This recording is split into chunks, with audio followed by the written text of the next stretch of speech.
Welcome to Return with Honor, a Wyvern Nation podcast hosted by the 31st Fighter Wing Commander, Brigadier General Tad Clark. Enjoy the message.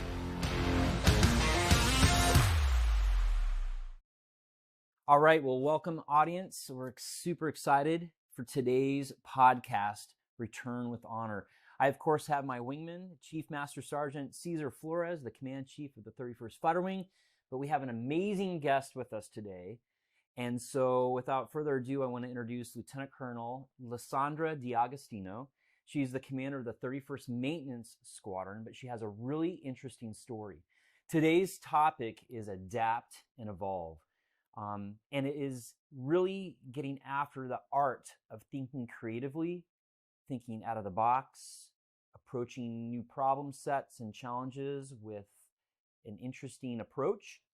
And Lysandra has a great story to share, not just about her background, but how she approaches her daily tasks leading the men and women of the 31st Maintenance Squadron.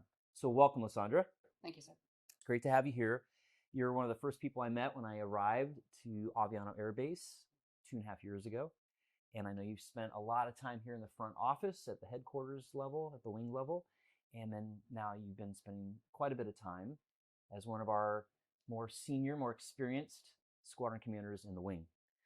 So what I'd like you to do is if you could just share a little bit about your story, because you do not come from a maintenance background. I think that's fascinating, and it really sets the tone for the conversation today. So if you could start off with a little bit about your background, your experience, and then we'll work into the next couple of different questions we have for you.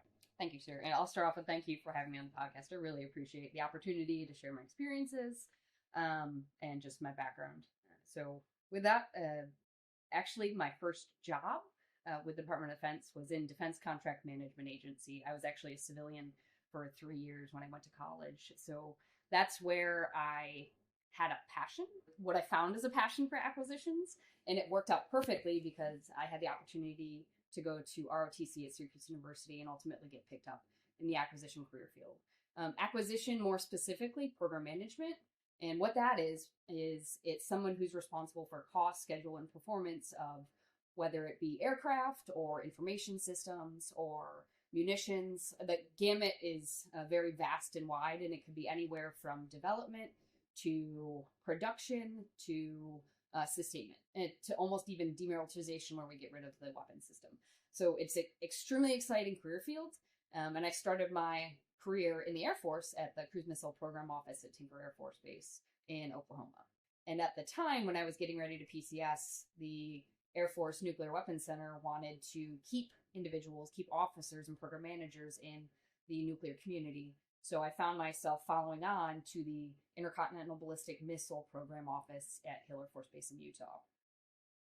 I got more programmatic opportunities there, and then discovered that there's actually a program under the Special Experience Exchange Duty programs, which allows certain AFSCs, Air Force Specialty careers, to broaden into other careers. So what I chose to do as a 63 Alpha program manager was broaden into a 21A aircraft maintainer. With that, afforded me a vast more opportunities and locations to PCS to. So I was super thankful for that, which led us to Joint Base Elmendorf Richardson, Alaska. As a 21A aircraft maintainer, I was able to not only work back shop in the propulsion flight in the F-119 engines, I also then got to be the 517th AMU OIC for the C-17s. And AMU stands for? Aircraft Maintenance Unit. Yes, sir. And then from there, I was the Director of Operations for the 703rd Aircraft Maintenance Squadron, which does both the C-17s and the E-3 Sentry. And then finally, I was able to parlay that into the Director of Operations for the F-22. So that, I could not have asked for a better aircraft maintenance assignment. But the time had culminated, and it was time to go do a intermediate developmental education, which extremely fortunate in my career to get selected to go do school with the Marine Corps at the Command and Staff College at Quantico, Virginia. We did a year there, and then back to acquisitions. And again, incredibly fortunate. I had some friends that knew of my ability to perform as an acquisitions officer. and I was chosen to go to the Air Force Rapid Capabilities Office. So the whole premise to that office is how do you continue to push the bounds and procure weapon systems that are an absolute dire need to the Air Force, with different authorities and different money, because the need absolutely exists. So I would say that was an incredible assignment that I had the opportunity to dip my toe into. But because I had that aircraft maintenance experience, I'm also a joint spouse, and I absolutely love my husband and staying with him.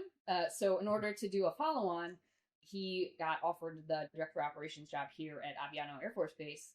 And after talking with General Bailey at the time, your predecessor, sir, he interviewed me, and he, my hope at least, he allowed us to PCS out here with the intent that at some point I would take a command at Aviano.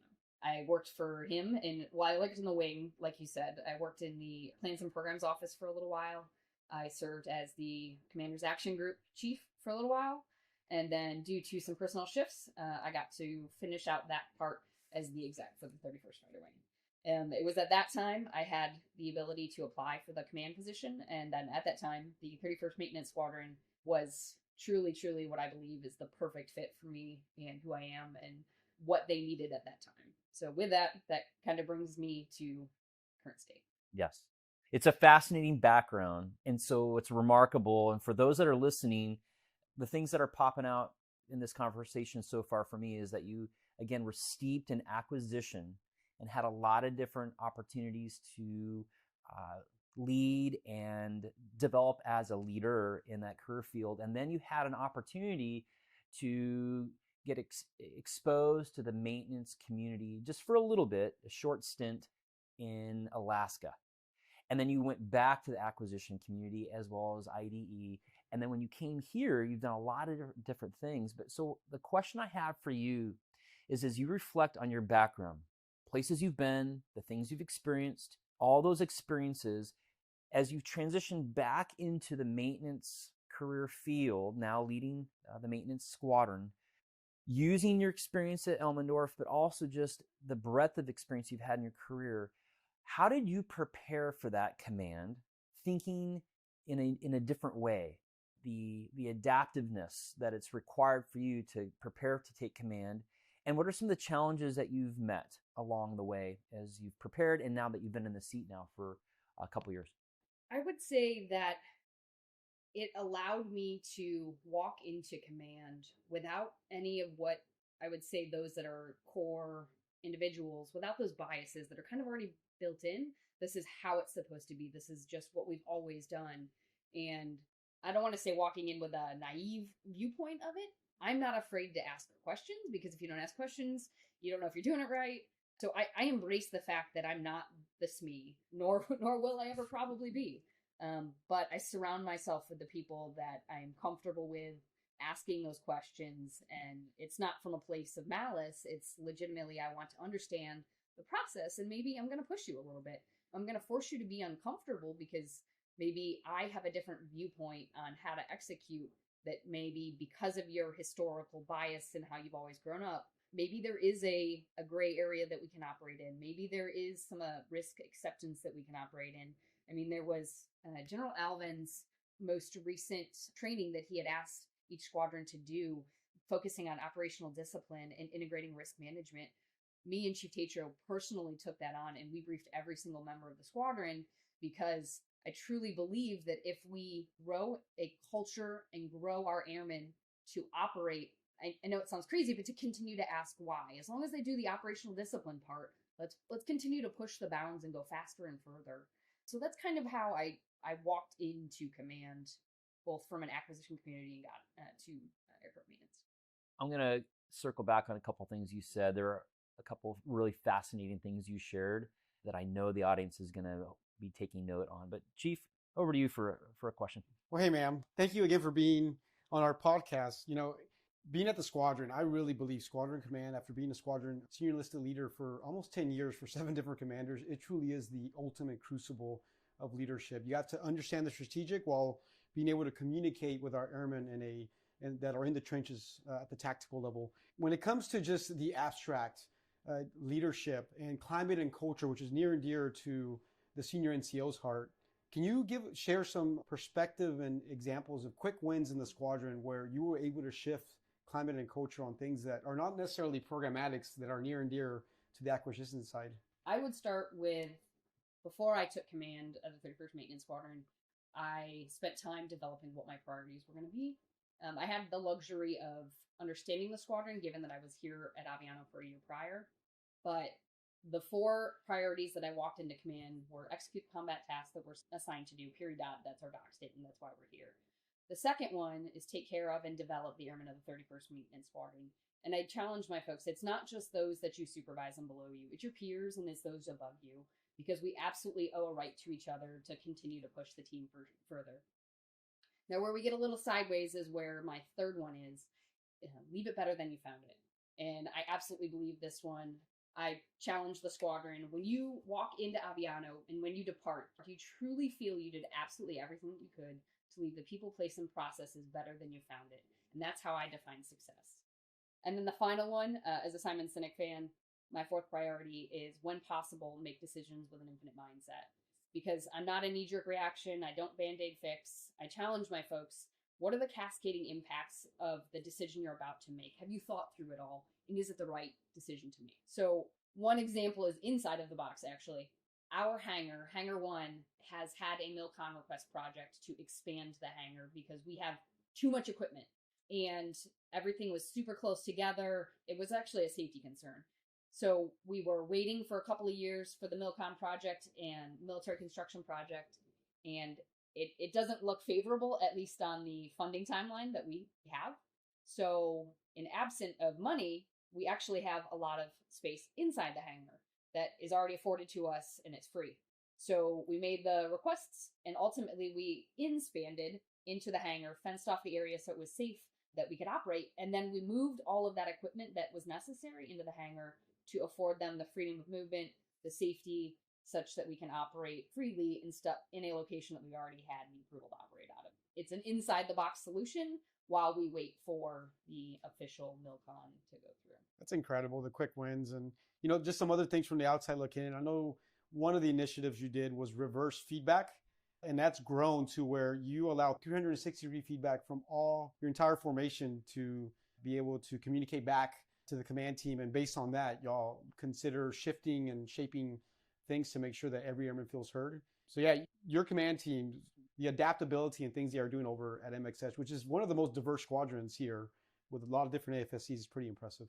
Yeah, that I'll actually give a shout out to Senior Monk's Guard. He's the one that came up with the program, and we just gave him the free reign to implement, so much so that he worked with Master and Bosley over at Spark Tank to fund other squadrons to implement if they chose to implement.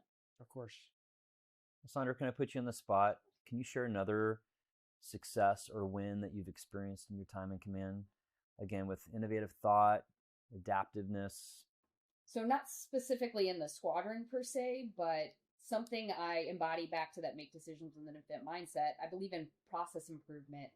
And we identified, as a result of being a commander and hearing some of the challenges my airmen face as they depart Aviano, and investigating, we discovered that we had an opportunity to devote some manpower and resources to investigating, how do you depart Aviano? what are all of the things we're asking you to do? And you print out your checklist to depart, and you discover you're at 8 pages of things you need to accomplish. It almost seems daunting, especially if it's your first PCS. Mm-hmm. So partnering with Spark Tank, Wyvern Spark, we chose to, along with yourself and Chief Flores, to champion looking into how to make the out processing here at Aviano more enjoyable. So we're in the throes of that. We've identified so many opportunities that we can fix and make this a better product for Aviano. I love it. It can be really daunting, as you shared, out processing from this location specifically. So those efforts are much appreciated and very impactful. I also want to ask you a quick question. Colonel Stengel, the maintenance group commander, asked us to take a look at how we're utilizing our infrastructure, where people are working, what functions are performed in different workspaces. And I know you essentially led that initiative. Can you just share a couple thoughts on your approach to that? Absolutely.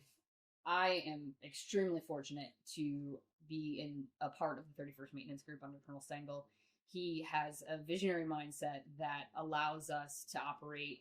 He's set conditions for us to operate with the latitude and operate in the grace. So with that, identifying both the functional space that people operate in and then what growth is necessary.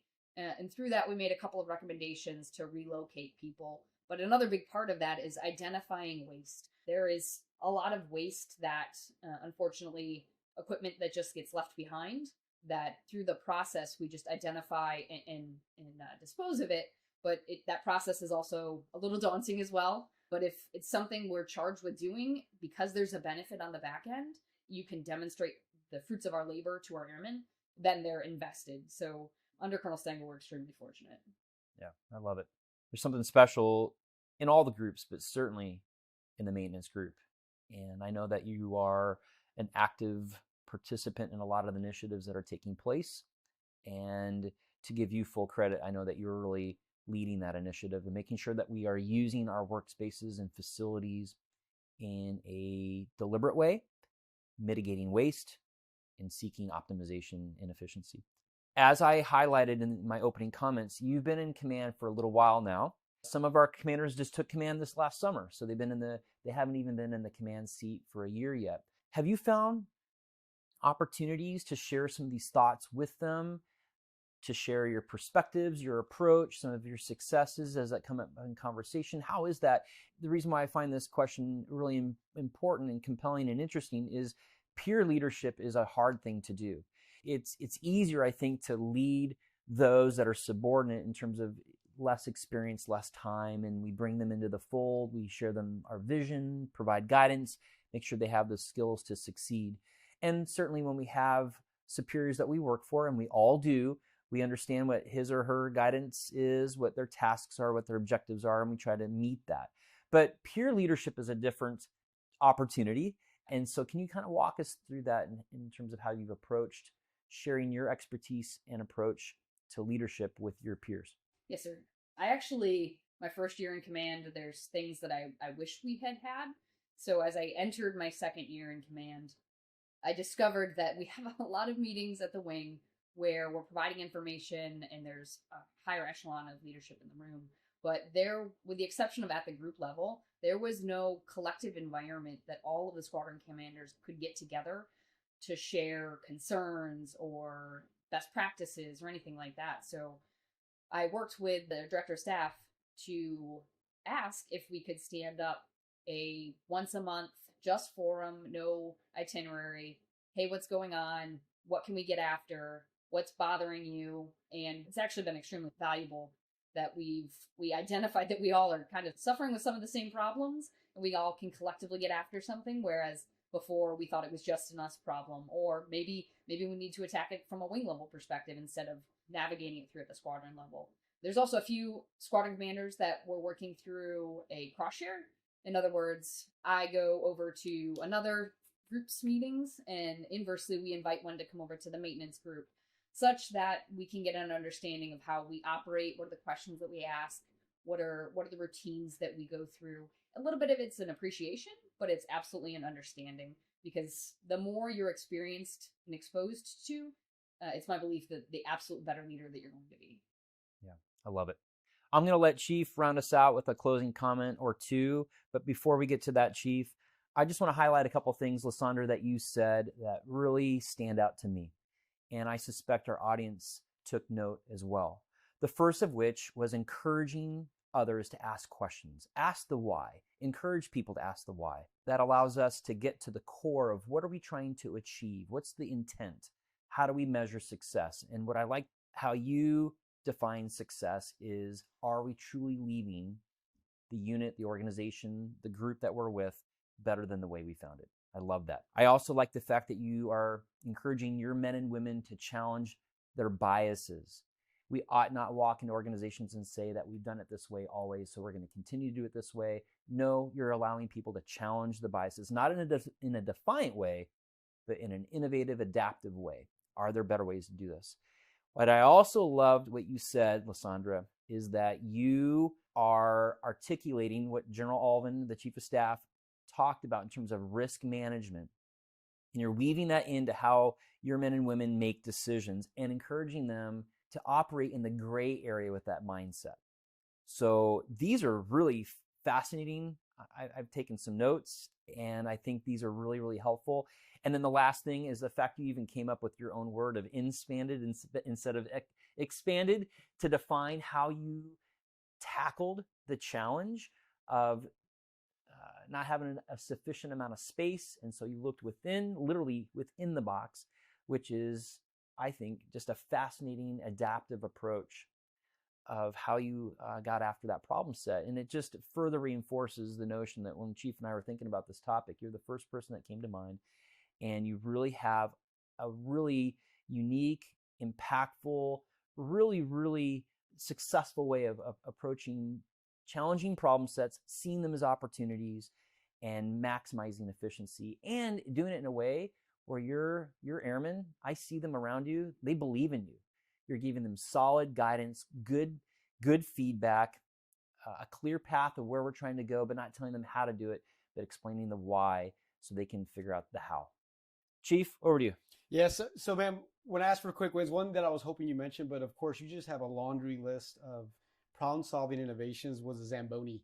So for our listeners, Hangar 1, where the MXS mostly operates out of, we use that hangar for ceremonies. And when we got some fallout money for some goodness that we did, Commander-in-Chief Excellence Award, one of the items was y'all asked for a Zamboni machine to make it easier for the men and women of the maintenance squadron to be able to clean after we have these ceremonies.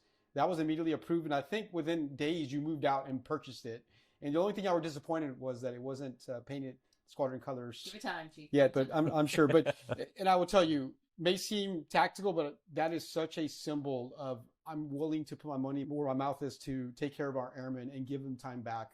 And then the other thing is, are you worth listening with your amazing ideas? Absolutely. So the things that we haven't talked about is your adaptability and evolving mindset are only made because of the leader you are. Humble, approachable, credible, and courageous. I think when those things are at the forefront, you give yourself a platform where your voice wants to be listened to. So kudos to you as a commander. You know, I always say, like, would I put my son or daughter in your unit? Absolutely. 100%. 1,000 times over. So thank you for your leadership, ma'am. So Lieutenant Colonel Lysandra D'Agostino, commander of the 31st Maintenance Squadron, we are super blessed to have you in this wing. You and your husband, who is also a squadron commander of the 606 Air Control Squadron, who you with. But Lysandra, we are deeply appreciative of your leadership style, being courageous. You are making an impact in this wing. And I would like to end on this. You are definitely making the 31st Fighter Wing better than the way you found it. Thank you for listening to the Return with Honor podcast. If you'd like to learn more about the mission, airmen, and families of Aviano, visit the Aviano Air Base Facebook page. If you enjoyed the podcast, click to subscribe. We'll see you next time.